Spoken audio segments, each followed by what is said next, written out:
Friends, welcome to the flavours of different taste. కుక్కర్లో ఈజీగా అరటికాయ పప్పు ఎలా తయారు చేయాలో చూసేద్దామా. ముందుగా కుక్కర్ తీసుకుని కడిగి పెట్టుకున్న 1 కప్పు పెసరపప్పు, 6 పచ్చిమిర్చి, 2 ఉల్లిపాయ ముక్కలు, చిన్న ముక్కలుగా కట్ చేసుకున్న 2 అరటికాయలు,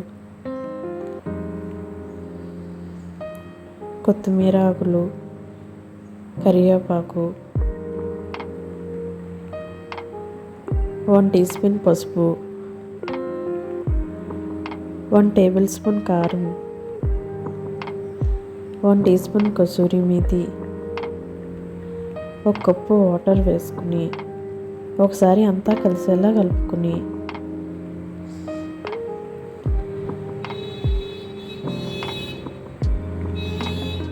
కుక్కర్ మూత పెట్టి 3 విజిల్లు వచ్చేంత వరకు ఉడికించుకోవాలి. మూత తీసి చూసేద్దామా. ఇందులో రుచికి తగినంత సాల్ట్ వేసుకుని పప్పును స్మాష్ చేసుకుంటూ కలుపుకోవాలి.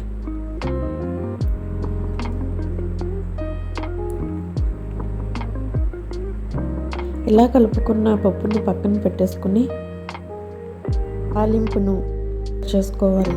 ముందుగా ప్యాన్ పెట్టుకుని 2 tablespoon oil, 1 teaspoon జీరా, 1 టీ స్పూన్ ఆవాలు, 4 వెల్లుల్లి రేకలు, 4 ఎండుమిర్చి, కరివేపాకు వేసుకుని మీడియం ఫ్లేమ్లో ఫ్రై చేసుకోవాలి.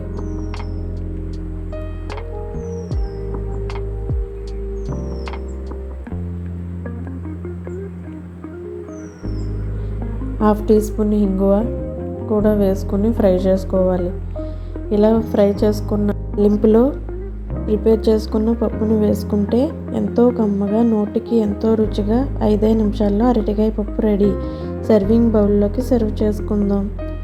ఈ వీడియో నచ్చితే మా ఛానల్ సబ్స్క్రైబ్ చేసుకోండి. ప్లీజ్ లైక్ చేయండి. ఈ వీడియో చూసినందుకు ధన్యవాదాలు.